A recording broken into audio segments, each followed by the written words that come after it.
안녕하세요. 예배 시작하기 전에 사도신경으로 신앙 고백할게요. 나는 전능하신 아버지 하나님 천지의 창조주를 믿습니다. 나는 그의 유일하신 아들 우리 주 예수 그리스도를 믿습니다. 잉태되어 동정녀 마리아에게서 나시고 본디와 빌라도에게 고난을 받아 십자가에 못 박혀 죽으시고 장사된 지 사흘 만에 죽은 자 가운데서 다시 살아나셨으며 하늘에 오르시어 전능하신 아버지 하나님 우편에 앉아 계시다가 거기로부터 살아있는 자와 죽은 자를 심판하러 오십니다. 나는 성령을 믿으며 거룩한 공교회와 성도의 교제와 죄를 용서받는 것과 몸의 부활과 영생을 믿습니다. 아멘.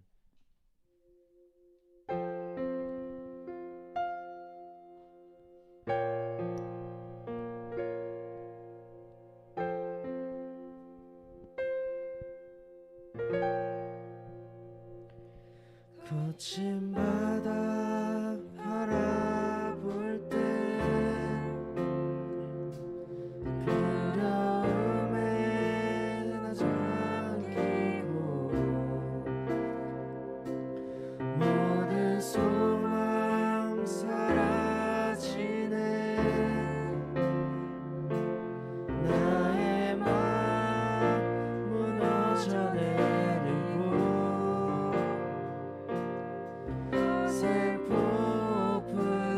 가운데 주 사랑이 들리니 나의 작은 발걸음 주를 향해 내딛네.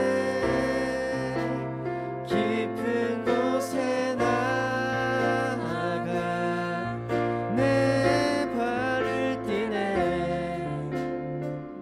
두려운 맘 내려놓고 깊은 곳에 나아가 내 발을 띠네. 할렐루야 할렐루야.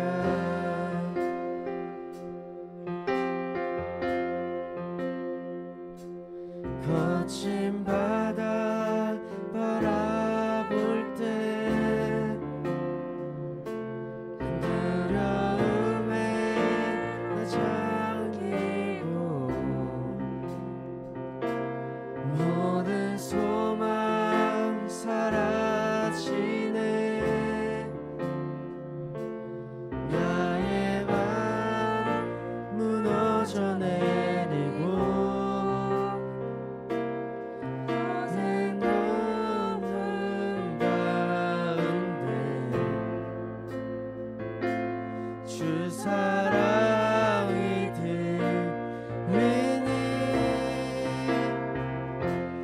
나의 작은 발걸음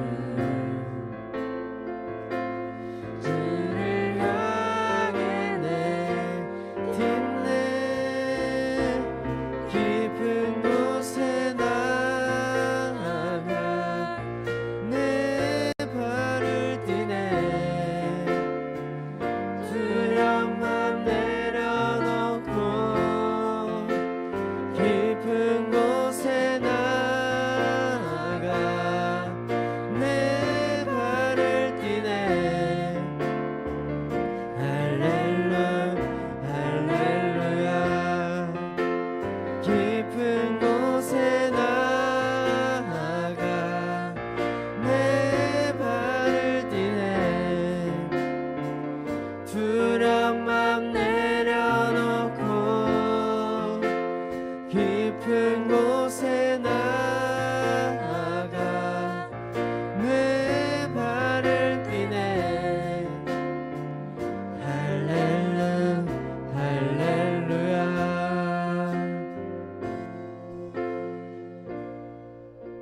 이 시간 다 같이 기도하겠습니다.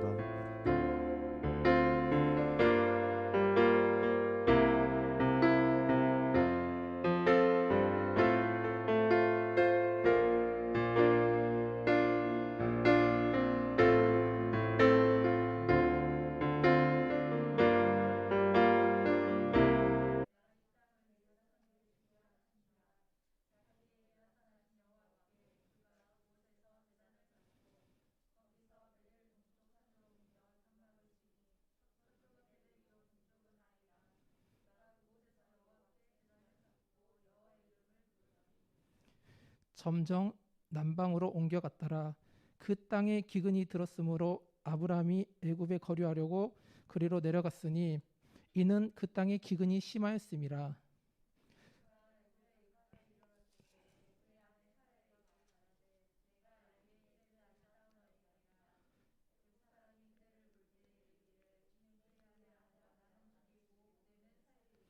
13절 다 같이 읽겠습니다. 원하건대 그대는 나의 누이라 하라.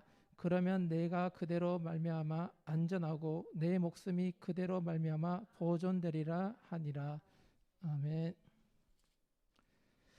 네, 여러분, 저희가 지금 아담, 그 다음에 노아, 그리고 세 번째 아브라함에 관한 말씀을 보고 있습니다.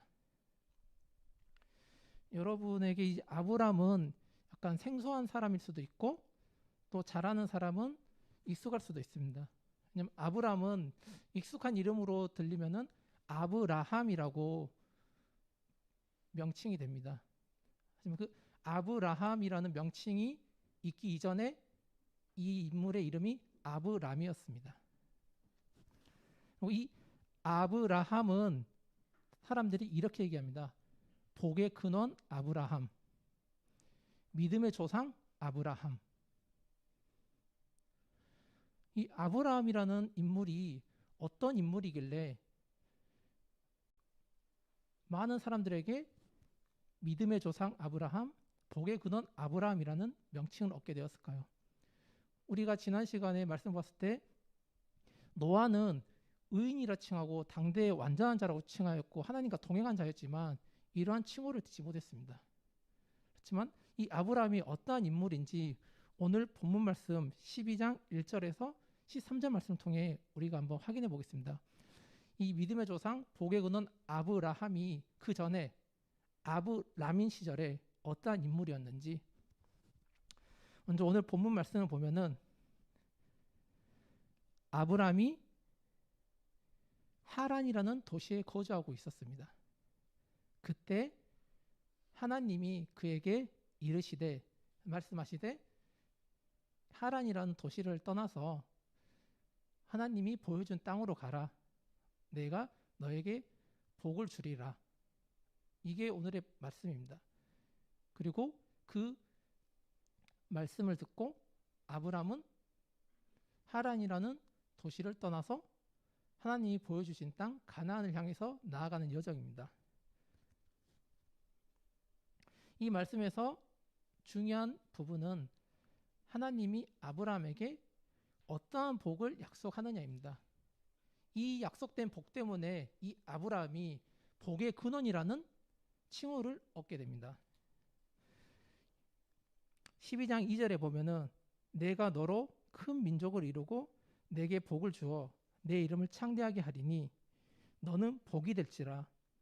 너를 축복하는 자에게는 내가 복을 내리고 너를 저주하는 자에게는 내가 저주하리니 땅의 모든 족속이 너로 말미암아 복을 얻을 것이라 하신지라. 이 말씀이 이 아브라함을 복의 근원이라고 지칭하는 하나님의 말씀, 언약입니다.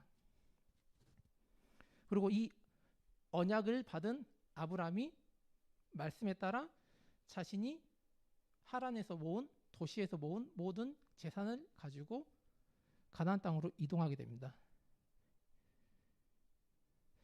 그렇다면 이 아브라함이 어떠한 인물이길래 성경책에 기록될 정도로 그렇게 믿음의 조상, 복의 근원이라고 기록될 정도로 대단한 사람이기에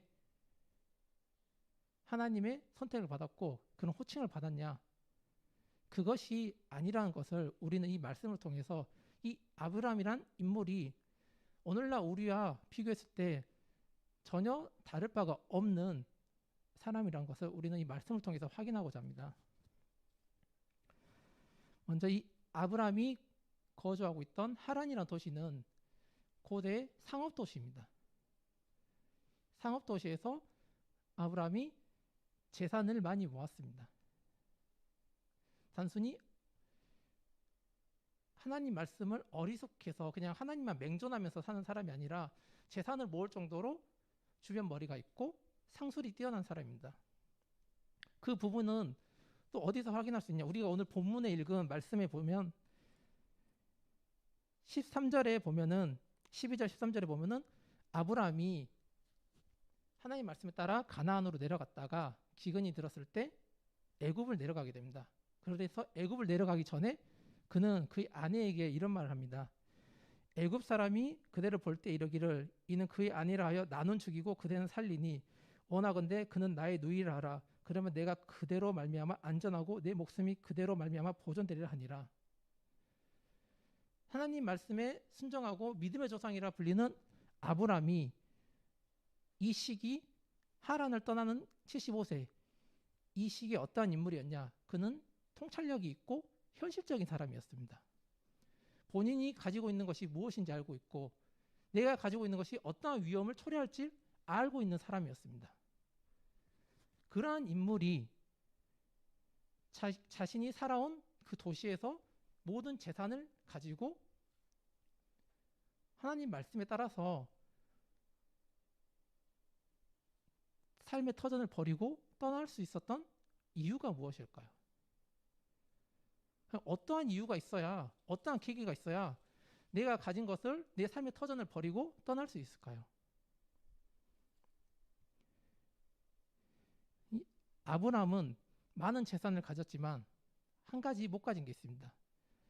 그거는 하나님이 아브라함에게 약속하신 그 언약의 말씀에도 나와 있습니다. 바로 자손이 없었습니다. 아브라함이 75세에 하란을 떠나기 그때까지 아브라함은 자신의 후손이 없었습니다. 그러한 아브라함에게 하나님이 무슨 약속을 하십니까? 내가 너로 큰 민족을 이루고 내게 복을 주어 내 이름을 창대하게 하리라. 단순히 하나님이 너 가라 명령했기 때문이 아니라 하나님이 아브라함에게 비전과 소망을 주셨습니다. 아브라함이 가진 결핍을 하나님이 채워주셨습니다. 아브라함은 그 말씀을 듣고 비전을 보고 말씀에 순종하게 됩니다. 그래서 자신이 가진 것을 모두 처분하고 하나님의 말씀에 따라 앞으로 나아가게 됩니다.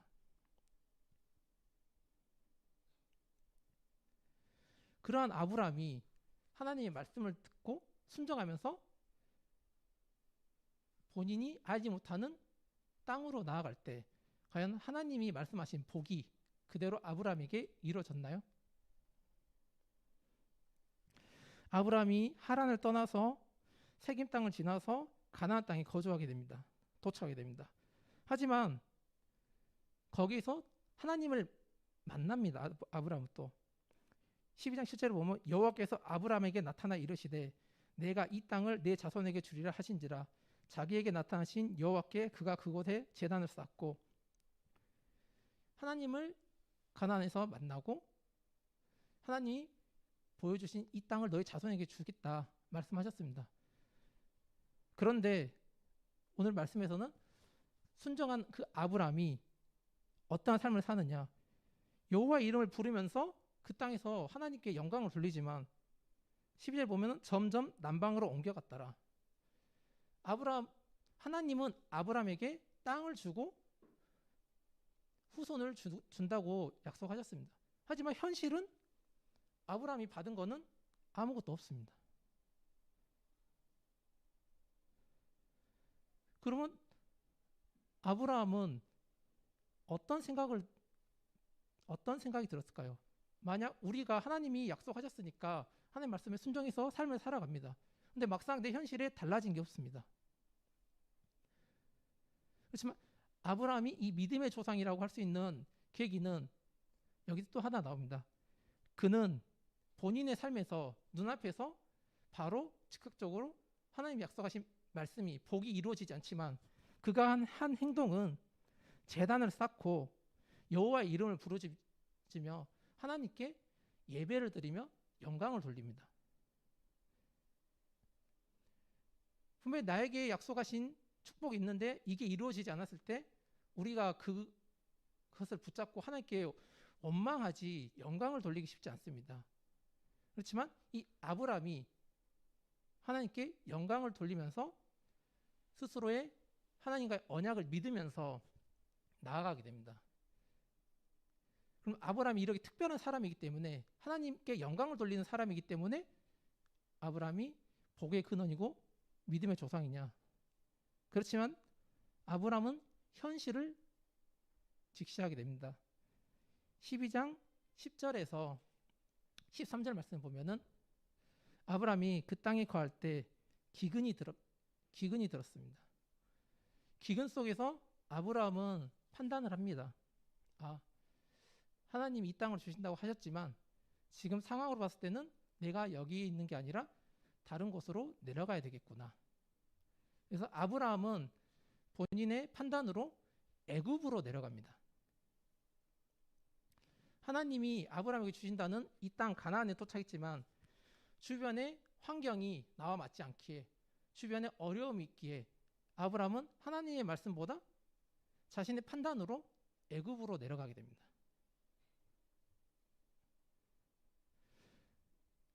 우리가 생각할 때 이렇게 하나님께 영광 돌리고 찬양도 돌렸던 사람이 힘든 일이 있어도 버텨야지 라고 생각하지만 이 아브라함은 오늘날 우리와 전혀 다르지 않습니다. 환경이 어렵고 변화된 곳에서 하나님께 영광을 돌리지만 그 안에서도 자신의 생각과 판단을 믿고 나아갑니다. 그리고 아브라함이 애굽에 도착했을 때 어떠한 일이 일어날까요? 그 말씀은 13절 이후에 나타납니다. 궁금하신 분들은 성경을 읽으면 되겠죠? 살짝 스포를 하면은 아브라함의 계획대로 모든 일이 풀리는 것 같지만 그 계획대로 일이 풀리지 않고 하나님의 역사하심이 일어납니다. 그래서 아브라함이 다시 애굽을 벗어나서 가나안 땅으로 되돌아오는 여정이 있습니다.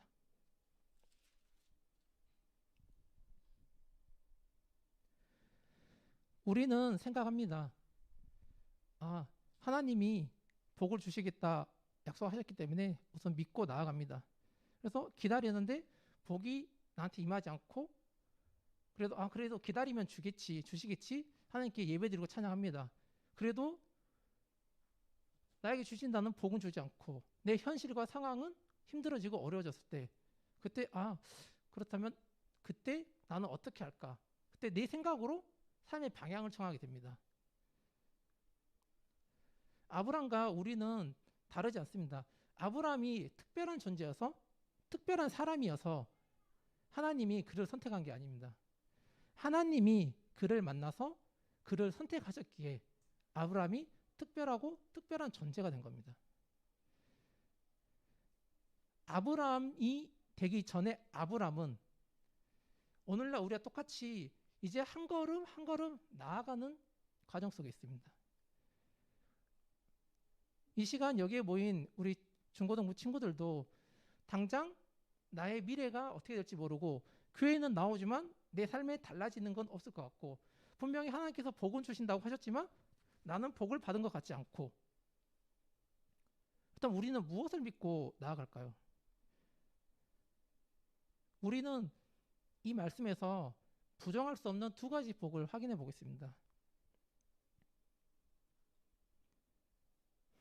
12장 3절에 보면은 땅의 모든 족속이 너로 말미암아 복을 얻을 것이라 하신지라. 아브라함이 주신 이 복의 말씀이 지금 우리와 무슨 상관이 있을까요? 우리가 지금 받은 첫 번째 복은 이 복음 말씀을 통해서 하나님의 언약을 통해서 예수 그리스도가 오셨다는 것.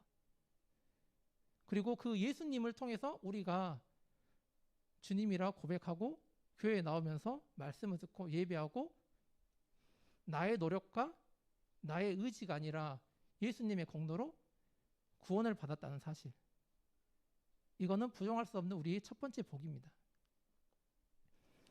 그리고 두 번째 복은 아브라함이 하나님의 복을 주신다고 여정을 떠났지만 아무런 복을 받지 못했습니다. 이리저리 옮겨 다니기만 하고 기근 속에서 다른 나라로 대피하고 이런 아브라함이 누구도 부정할 수 없는 복을 받았습니다. 그게 무엇일까요? 바로 하나님을 만난 것. 하나님이 그를 선택하고 말씀하시고 복을 주시겠다고 언약을 맺은 그 사실. 여러분들이 내가 무슨 복을 받았지? 의아할 때 여러분들이 이 교회에 나와서 말씀을 통해서 하나님의 말씀을 접하고 예수님을 만나는 것, 이 사실도 부정할 수 없는 복입니다. 저번에도 얘기했듯이 교회는 인간의 의지로 내가 나와야지 해서 나올 수 있는 게 아닙니다. 예수를 믿지 않고 신을 믿지 않는 이들에게 교회를 나와라. 그러면 복을 주신다. 그때 그 친구들이 난 교회 그냥 갈 수 있지.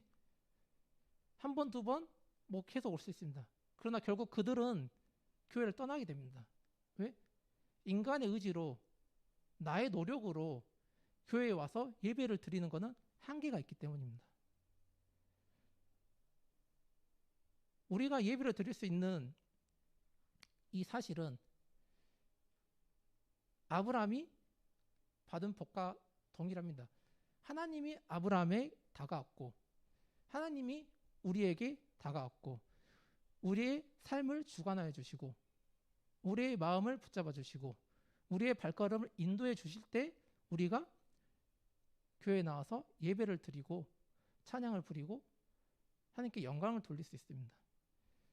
당장 나는 내 부모님이 교회에 나가라 해서 내 주변 환경이 교회로 가도록 만들어서 라고 생각할 수 있습니다. 근데 이러한 환경을 조성하고 그 안에서 역사하시는 분이 주님이시라는 거를 하나님이시라는 걸 우리는 이 말씀에 나오는 아담, 노아, 아브람 그리고 이후에 계속 만나게 될 성경 속 인물들을 통해서 우리는 확인하게 될 것입니다.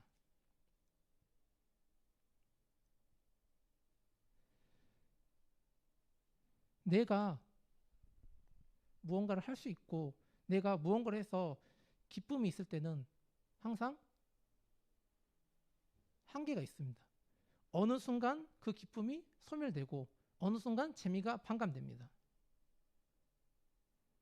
그렇다면 더 새로운 자극, 더 강도가 센 거, 새로운 것 없나 찾게 됩니다. 하지만 우리가 교회 왔을 때 매번 똑같은 걸 듣고 똑같은 말씀을 정하고 똑같은 기도, 찬양, 매일 반복된 삶 속에서 우리가 기쁨과 즐거움이 없다고 하지만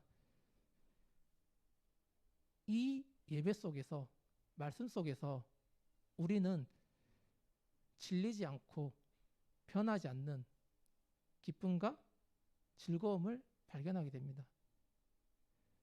그리고 그것을 발견하게 됐을 때 우리가 이 아브라함이 처음 복을 약속받았지만 그 삶에서 아무것도 이루어지지 않았습니다.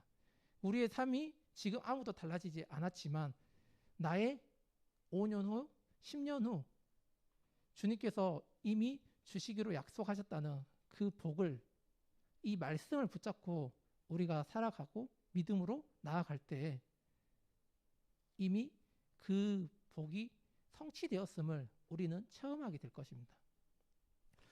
현실적인 아브라함과 통찰력 있는 아브라함이 본인의 의지와 생각으로 발걸음을 나아가지만 그 앞에서 미리 하나님은 일하시고 그 아브라함의 발걸음을 다시 인도하십니다.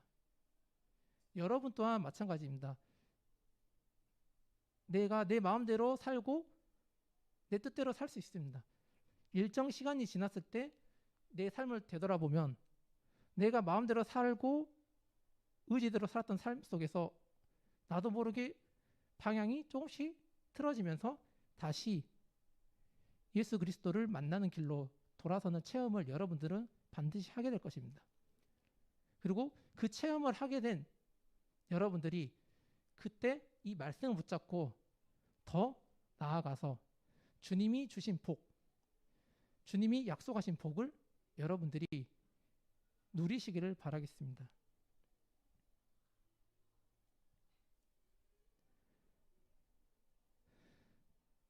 우리는 아담을 통해서 우리가 무엇이 약한지, 우리가 왜 예수님을 믿고 사탄과 대적해야 되는지를 들었고, 노아를 통해서 의인이 무엇인지, 하나님과 동행한다는 것이 무엇인지 배웠습니다. 우리가 이런 말씀을 통해서 왜 이런 것을 듣고 배워야 할까요?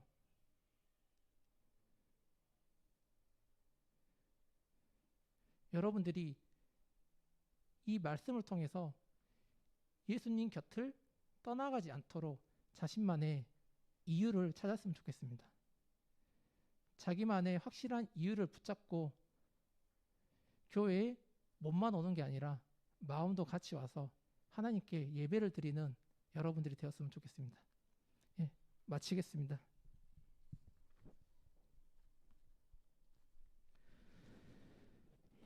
사랑과 은혜가 풍성하신 아버지 하나님, 이 시간 모여 우리가 아브람과 하나님의 언약의 말씀을 보며 우리가 어떠한 삶을 살아야 되는지 살펴보았습니다.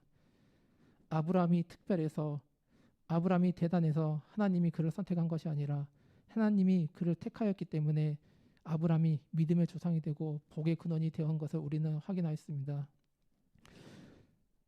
성경 속 인물이 대단하고 특별한 것이 아니라, 오늘날 우리가 특별하지 않은 것이 아니라 하나님의 선택을 받은 우리가 특별해지고 하나님의 선택을 받은 아브람이 특별한 것을 우리는 확인하고 이 말씀을 붙잡고 나아가도록 주님께서 힘을 다하여 주시옵소서. 모든 영광 홀로 받으시옵고 예수 그리스도의 이름으로 기도드립니다. 아멘.